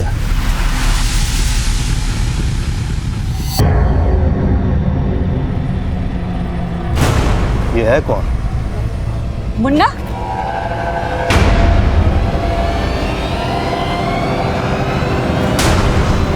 ये पिस्तौल कस्टडी में लो और इसको थाने लेकर आओ। सर, ये सारे मेहमान उस हलवाई को ही ब्लेम कर रहे हैं और इस हादसे के बाद से ही उस हलवाई के सारे कारीगर भी गायब हैं। पता करो सब कहाँ हैं, उन्हें उठा के लेके आओ। और एक बात सर, श्री प्रकाश का बेटा मुन्ना यहाँ पर नशे की हालत में मिला है। इतना सब हो गया है, लेकिन वो बिल्कुल भी होश में नहीं है और उसके पास एक पिस्तौल भी मिली है सर।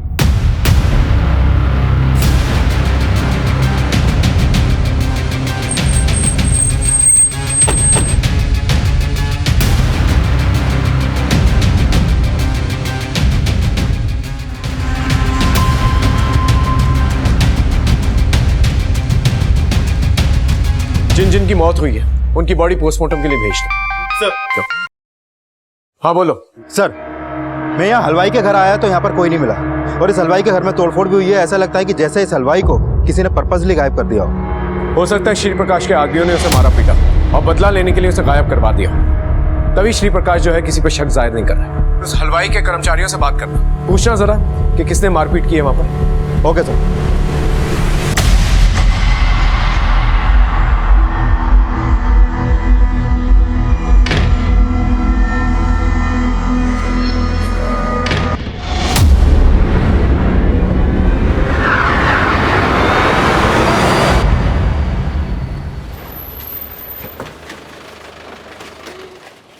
सर, उस हलवाई गिरधारी के एक कारीगर का पता चला था, हमने उसे उठा लिया है।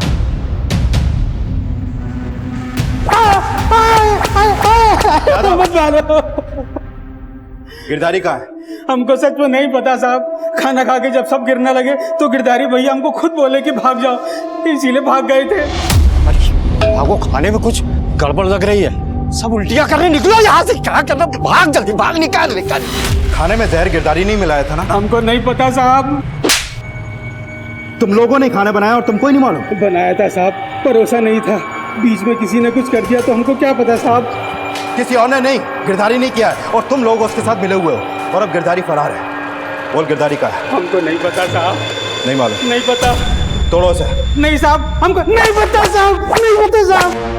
हमको कोई भी बहाना नहीं चाहिए, परिणाम चाहिए। कोई मरता है तो मरे, हमें उसका नाम चाहिए जिसने हलवाई से कांड करवाया। भाई जी, हम लगे हुए हैं, पर आपको एक बात बोलनी थी। मुन्ना भैया को पुलिस थाने ले गई है। तुम लोगों का हिम्मत कैसे हुआ हमको यहाँ लाने का? होश में तो हम तुम सबको लेकर आएंगे इंस्पेक्टर। काहे लेकर आए हो हमको यहाँ? उस पिस्तौल का लाइसेंस है हमारे पास। पता चला, लेकिन नशे की हालत में इतने थुत पड़े थे तुम कि क्लैरिफाई नहीं कर पाए। अब खुद आ गए हो तो डाउट क्लियर कर दो। शादी के खाने में जहर किसने मिलाया? जहर? कौन सा जहर? 80 से ज्यादा लोग बीमार पड़ गए वो खाना खा के। 7 लोग मर गए, जिसमें से आपकी बहन बिट्टी भी थी। अरे किसने बोल दिया आपको कि बिट्टी हमारी बहन थी? हाँ, बाप की रखेल के पेट से जन्म लेने वाली बहन नहीं कहलाती है। तभी उसकी शादी में नशे में धुत पड़े थे। तो तुम्ही ने हलवाई को बोल के जहर नहीं मिलाया? सोच समझ के बोलो इंस्पेक्टर, आने वाले चुनाव के प्रत्याशी हैं हम। अपनी दिक्कतें मत बढ़ाओ। कोई सबूत है तो बोलो। ठीक है, तो सबूत मिलने के बाद ही बात करेंगे। हलवाई गिरधारी एक ऐसी सीढ़ी था जिस तक पहुंचकर हम असली अपराधी तक पहुंच सकते थे, लेकिन गिरधारी गायब था। उसे गायब किया गया था या वो खुद गायब हुआ था, इसका अंदाजा लगाना बहुत मुश्किल था। 7 लोग मर चुके थे, 40 से ज्यादा लोग मौत की कगार पे थे। डॉक्टर सबको बचाने में लगे हुए थे। फिर फोरेंसिक रिपोर्ट आई। सर, फोरेंसिक रिपोर्ट से क्लियर हो गया कि खाने में जहर मिलाया गया था, और ज्यादा मात्रा में मिलाया गया था। मतलब ये मास किलिंग का मामला है। किसी ने जमकर जो है दुश्मनी निकाली है। कोई तो है जो इस फैमिली से खार खाया बैठा। लेकिन सर, हलवाई गिरधारी के पड़ोसी ने बताया कि श्री प्रकाश के लोग इस हादसे के बाद हलवाई के घर पे गए थे और उन्होंने वहां पे जमकर तोड़फोड़ की, लेकिन श्री प्रकाश के डर से कोई भी सामने आके बयान देने से डर रहा है। मतलब हमारा शख्स सही निकला, श्री प्रकाश ने ही हलवाई को उठवाया।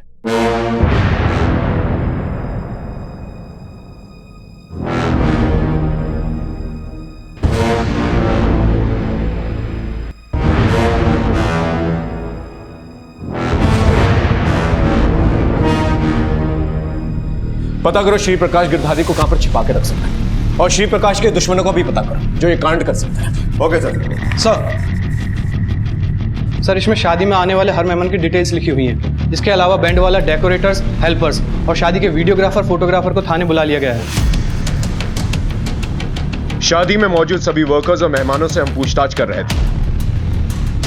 वहीं शादी में खींचे गए फोटोग्राफ्स और रिकॉर्डेड वीडियोस को हम बारीकी से स्टडी कर रहे थे, पर हलवाई गिरधारी को श्री प्रकाश मिश्रा द्वारा गायब करवाने का हमारा संदेह बरकरार है। आप तो पॉलिटिक्स में रहे, आपके कई दुश्मन होंगे, आपको किस पे शक नहीं हुआ? अच्छा हुआ ये बात आपने हमको बता दिया, वरना हमारी बुद्धि में तो कभी आया ही नहीं होगा। कि ये काम हमारा दुश्मन किया हो। हम आपकी बुद्धि पे शक नहीं कर रहे, बल्कि ये सोच के शक कर रहे हैं कि आप किसी पे उंगली नहीं उठा रहे। अगर हमको पता चलेगा ना, तो हम उंगली नहीं उठाएंगे, उसके पूरे खानदान को खत्म कर देंगे। उस हलवाई गिरधारी ने आपको कुछ बताया नहीं अब तक? हमें पता है, हम उसके घर गए थे। देखिए, उस हलवाई को हमारे हवाले कर दीजिए। हमारे हाथ नहीं लगा, वो भाग गया या गुस्से में उसे ऊपर पहुंचा दिया। अपने हाथ में रहना इंस्पेक्टर।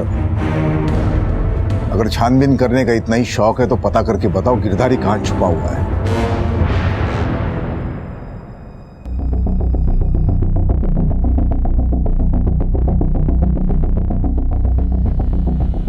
सर, इन वीडियोस में किचन के डायरेक्शन में जिन जिन का भी आना जाना था, उनमें से कोई भी सस्पिशियस नहीं लग रहा है। लेकिन इस शादी के दौरान श्री प्रकाश का बेटा मुन्ना गायब है। वो इन वीडियोस में कहीं भी दिखाई नहीं दे रहा है। ये लड़की कौन है? सर, ये मुन्ना की बहन ज्योति है और ये प्रभा देवी। ये दोनों भाई बहन इसी प्रभा देवी के ही बच्चे हैं। और ये बिट्टी श्री प्रकाश की दूसरी बीवी दमयंती की बेटी भी है। और मुन्ना की बातों से साफ जाहिर होता है कि उसके दिल में बिट्टी और उसकी माँ के खिलाफ जहर भरा था। सर, मेरी दूल्हे के घर वालों से बात हुई। उन्होंने किसी के ऊपर शक तो नहीं जताया, लेकिन उन्होंने बताया कि योगेश की शादी पहले श्री प्रकाश की बड़ी बेटी ज्योति के साथ तय हुई थी। लेकिन लास्ट मोमेंट पे श्री प्रकाश ने उनके सामने ये प्रपोजल रखा कि योगेश की शादी छोटी बेटी बिट्टी के साथ हो। और सर, ये सब शादी के 3 दिन पहले ही तय हुआ और इस शादी की तैयारी भी 3 दिन में ही की जा रही थी। सर, ये मामला तो बाहरी दुश्मनी से ज्यादा घर की अंदरूनी अनबन से भी जुड़ा लग रहा है। लेकिन एंगल बाहरी भी हो सकता है। 3 दिन के अंदर बड़ी बहन के बजाय छोटी बहन की शादी कर दी जाती है। कोई ना कोई वजह तो होगी। आई एम श्योर बिट्टी का कोई ना कोई अफेयर रहा होगा, और इस शादी से ज्योति, प्रभा देवी और मुन्ना के अलावा कोई चौथा है जिसका दिल टूटा है। बिट्टी और उसके फैमिली के सारे कॉल रिकॉर्ड चेक करो और ज्योति से भी बात करो। Okay sir.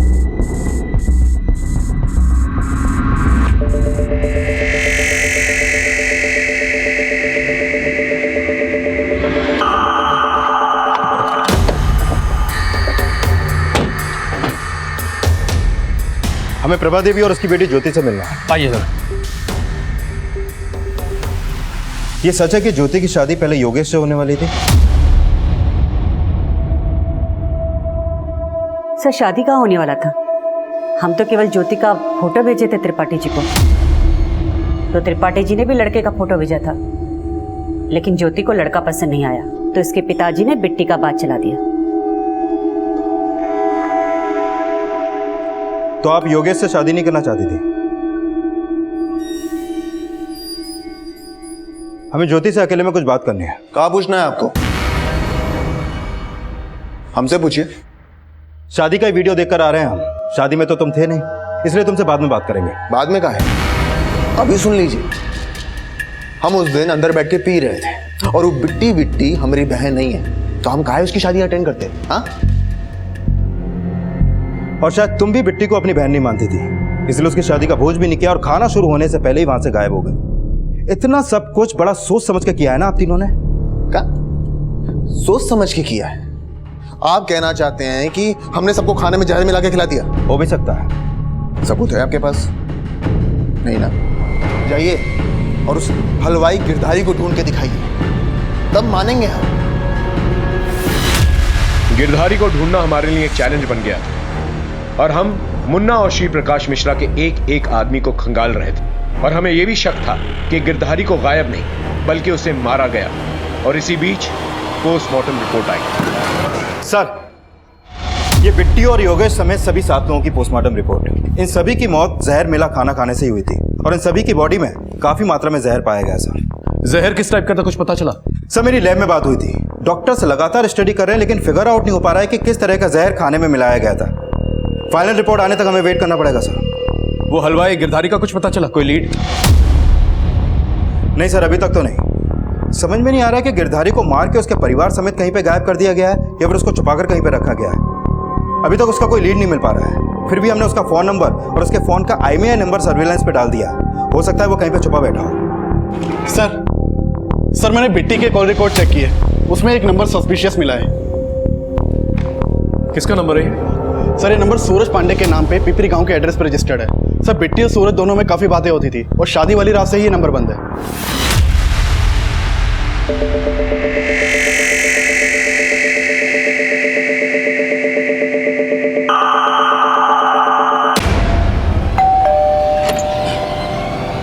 सूरज यहीं रहता है? जी साहब। सर ये सूरज पांडे इस इलाके का पहलवान है। श्री प्रकाश से दुश्मनी निकालने का इसका एक और मोटिव पता चला है। दरअसल शादी से 3 दिन पहले दंगल के फाइनल राउंड में ये इस साल का दंगल विजेता बन गया था, लेकिन तभी वहां पर श्री प्रकाश और बिट्टी पहुंचे और उन्होंने पिछला राउंड कैंसिल करवा के दोबारा से कुश्ती करवाई, जिसमें सूरज हार गया।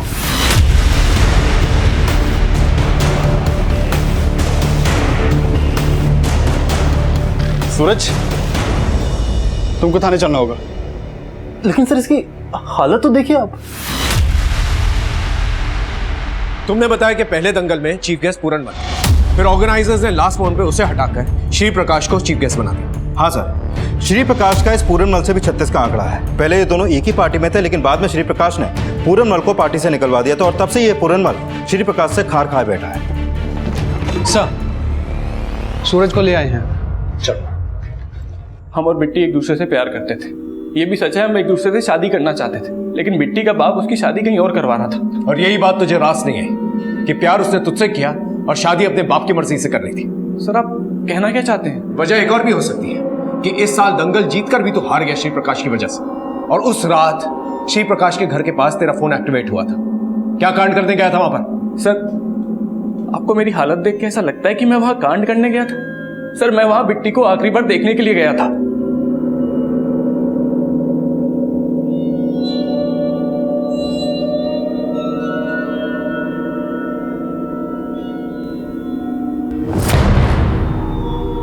सर मैं अच्छे से जानता था कि मैं जबरदस्ती बिट्टी से शादी नहीं कर सकता। मुझे नहीं पता था कि बिट्टी के साथ इतना बुरा होगा सर। ये सब मेरी वजह से नहीं हुआ सर, ये बिट्टी के बाप की वजह से हुआ है।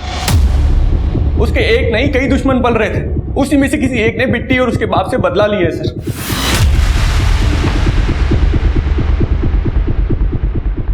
इसका कोई सबूत नहीं कि श्री प्रकाश के आदमियों ने इसे मारा हो। ये सब कुछ इसका प्लान भी हो सकता है। ये भी हो सकता है कि गिरधारी और पूरनमल के टच में हो। ये जब पूरनमल चीफ गेस्ट था, ये आदमी दंगल जीता था। हो सकता है कि पूरनमल ने इसे भड़काया। इस पूरनमल को इन्वेस्टिगेट करो। Okay sir.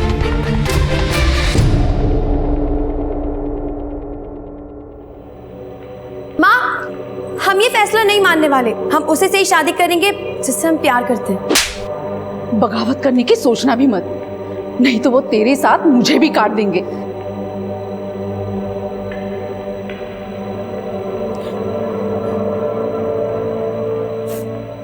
बहुत गलत किए हम।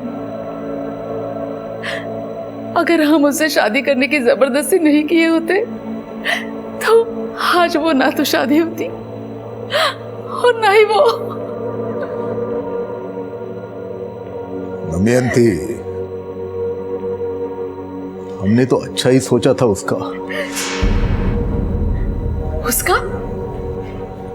नहीं, आपने हमेशा अपना ही भला चाहा। मतलब कहना क्या चाहती हो तुम? आपकी प्रभा और उसके बच्चों ने कभी हमारा भला नहीं चाहा। हम तो कहते हैं कि उन्होंने हमारी बेटी को मार डाला है। आज आपने साबित कर दिया कि पत्नी के सामने रखेल कुछ नहीं होती। अपने बीवी, बेटी और मुन्ना को बचाने के लिए आपने मेरी बेटी के साथ बहुत नाइंसाफी की है। सर शादी के खाने में जो जहर मिलाया गया था, उसकी इस फॉरेंसिक रिपोर्ट के मुताबिक खाने में एक खास तरह का जहर मिलाया गया था के लिए यूज किया जाता है। ये जहर इतना पावरफुल और इतना जल्दी असर करता है कि 80 में से 7 कैजुअलिटी फिर भी कम है। कहीं और भी जाने जा सकती थी। अगर ये मान भी ले कि हलवाई जहर मिलाकर गायब हो गया, तो उसे ये जहर मिला कहां से? इसके सोर्स का पता करो। Okay sir. सर हमने प्रभा देवी, मुन्ना और ज्योति समेत श्री प्रकाश के हर आदमी के कॉल रिकॉर्ड चेक किए, लेकिन गिरधारी का कोई भी क्लू नहीं मिला। और सर ये पता चला है कि श्री प्रकाश के एक आदमी है सोनू, जो लगातार पूर्णमल के साथ फोन पे टच में था। श्री प्रकाश का आदमी श्री प्रकाश के दुश्मनों के टच में था। सर पूछताछ में पता चला था कि ये सोनू ही शादी के खाने का सुपरविजन कर रहा था।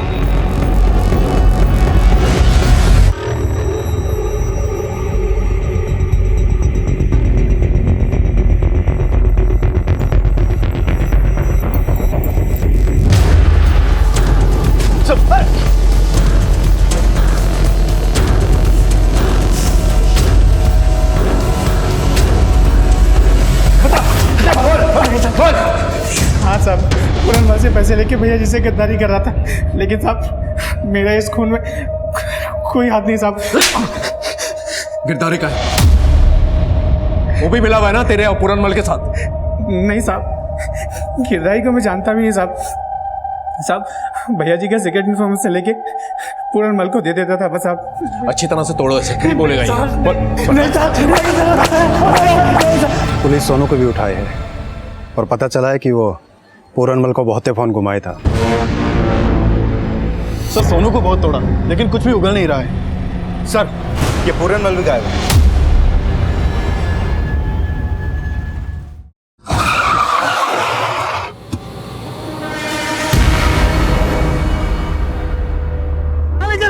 हमको कहाँ ले जा रहे हैं? भैया जी देखिए मैंने कुछ नहीं किया, जरूर आपको कुछ कंफ्यूजन हुआ है भैया जी। ठीक है सर, पूरनमल को श्री प्रकाश के आदमियों ने उठाया अभी।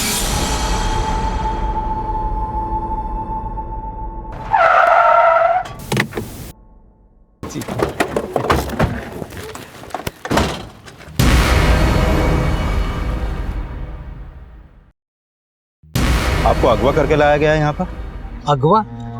ये किसने कहा आपसे? अरे भैया जी ने बुलाया था, पुराने दोस्त हैं हम, मिलने आए थे। दिख रहा है क्या दंगल हुआ था आप लोगों के बीच। अब इतना सब तो हम लोग भी चलता ही रहता है। अच्छा भैया जी प्रणाम, चलते हैं। प्रणाम।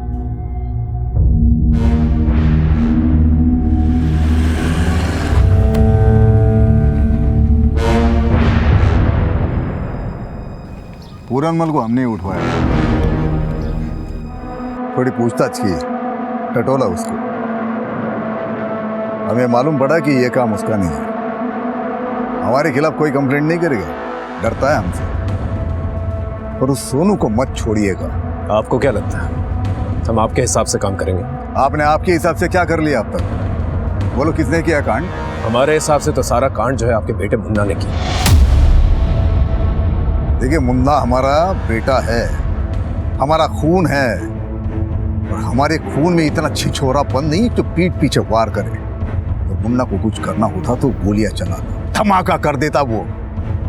लेकिन ये पीठ पीछे जहर मिलवाना ये उसकी फितरत नहीं है। और मुन्ना के दिल में जो जहर भरा है उसके बारे में तो पता ही होगा आपको। अगर आपका हो गया है तो आप जा सकते हो।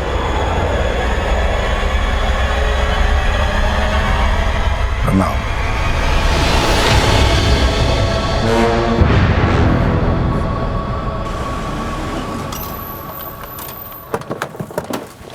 सर अब तक हम ये मान रहे थे कि ये कांड श्री प्रकाश के किसी दुश्मन ने किया होगा, लेकिन ये भी सच है कि किसी में भी इतनी हिम्मत नहीं है तो श्री प्रकाश से दुश्मनी मोल ले, क्योंकि श्री प्रकाश से पिटकर भी पूरनमल ने उसके खिलाफ कोई भी एफआईआर नहीं लिखवाई। और सोनू ने भी बताया था कि सूरज की भी पिटाई श्री प्रकाश के आदमियों ने ही करवाई थी। इसके बावजूद सूरज और उसका भाई श्री प्रकाश के खिलाफ कोई भी एफआईआर लिखवाने को तैयार नहीं है। और इसके अलावा मुन्ना, ज्योति और प्रभा के खिलाफ भी अभी तक कुछ नहीं मिला। सूरज और बिट्टी जिस तरह से एक दूसरे से प्यार करते थे, उसी तरह से योगेश का कोई जिल्टेड लवर हो सकता है जिसने ये कांड किया। लेकिन सर योगेश के कॉल रिकॉर्ड में तो ऐसा कुछ भी नहीं मिला है। अब तक हम श्री प्रकाश के दुश्मनों पे शक कर रहे हैं। हो सकता है त्रिपाठी का कोई दुश्मन हो जो ये सब कर रहा है। त्रिपाठी फैमिली के जितने भी दुश्मन हैं उनकी एक लिस्ट बनाओ, उनसे बातचीत करो। किसी के साथ चक्कर? ये आप कैसी बातें कर रहे हैं साहब? हो सकता है कि वो ये शादी अपनी मर्जी से न कर रहा हो, या ये भी हो सकता है कि उसकी जिंदगी में कोई ऐसी लड़की हो जो इस शादी से खुश ना हो। ऐसा कुछ नहीं था। आप बेकार में ही हमारे मरे हुए बेटे को बदनाम कर रहे हैं। किसी पर शक है आपको? जी फिलहाल तो हमें कोई नजर नहीं आ रहा। अपने दिमाग पर जोर डालिए और हमें बताइए अगर आपको किसी पर भी शक हो।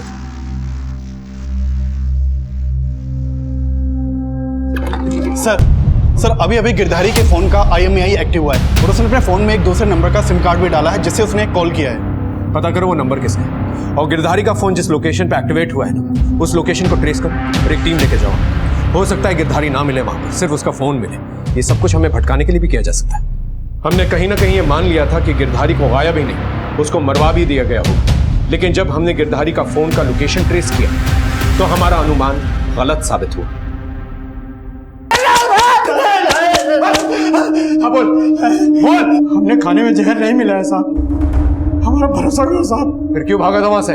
साहब हम वहां रुकते ना तो श्री प्रकाश के आदमी हमको जान से मार देते और सारा दोष हम पर लगा देते, इसलिए हमारे डर के वहां से साहब भाग गए थे।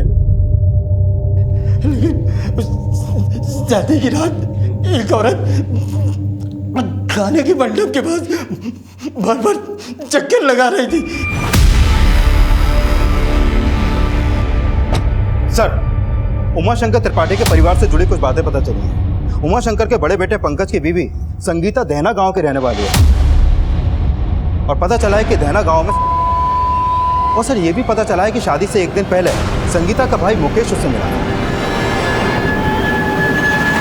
साहब आप बेकार में मुझ पर शक कर रहे हैं।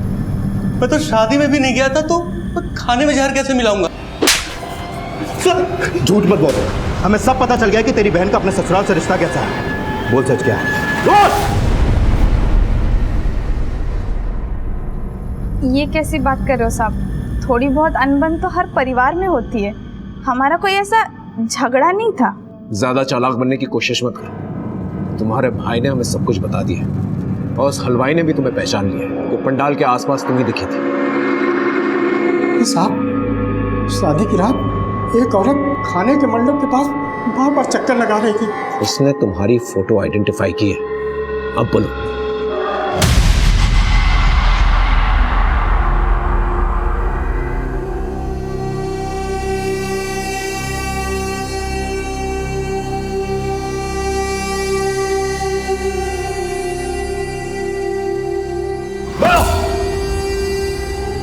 हाँ सब मैंने मिलाया था खाने में जहर। जब से उस घर में ब्याह के गई हूँ परेशान कर रखा है उन्होंने, हर वक्त ताने। पता नहीं क्या मेरी किस्मत थी कि तू मेरे पल्ले बंदी। शक्ल ना सूरत गवार कहेंगी। ये क्या खाना बनाई है तू? कुछ आता है कि नहीं बनाने के लिए? सब मैं तंग आ गई थी, लेकिन सब चुपचाप सह रही थी। और फिर जैसे ही श्री प्रकाश की बेटी का रिश्ता योगेश से तय हुआ, पापा जी ने कहा वो सोने की चिड़िया है। हर बार मेरी माँ बाप की गरीबी का मजाक उड़ाया इन्होंने। फिर मैंने भी ठान लिया कि इस बार इनकी खुशी में इनके साथ ऐसे खुश हो जाऊंगी ना कि इन्हें शक तक नहीं होगा मुझ पे। मैं तो चाहती थी मेरे सास ससुर पति सब मर जाएं, लेकिन मेरे सास ससुर खाने की मेज तक पहुंचे ही नहीं। और पंकज अपना बदला लेने के लिए तुम इस हद तक गिर गई कि इतने सारे लोगों की जान खतरे में डाल दी।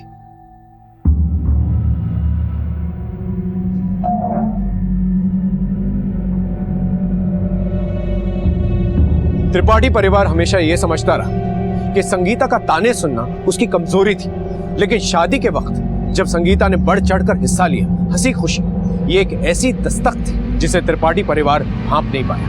और फिर एक मामूली हाउसवाइफ 7 लोगों के मर्डर और 80 से ज्यादा अटेम्प्ट टू मर्डर के केस में पकड़ी गई। ये एक बहुत ही चौंका देने वाला खुलासा था।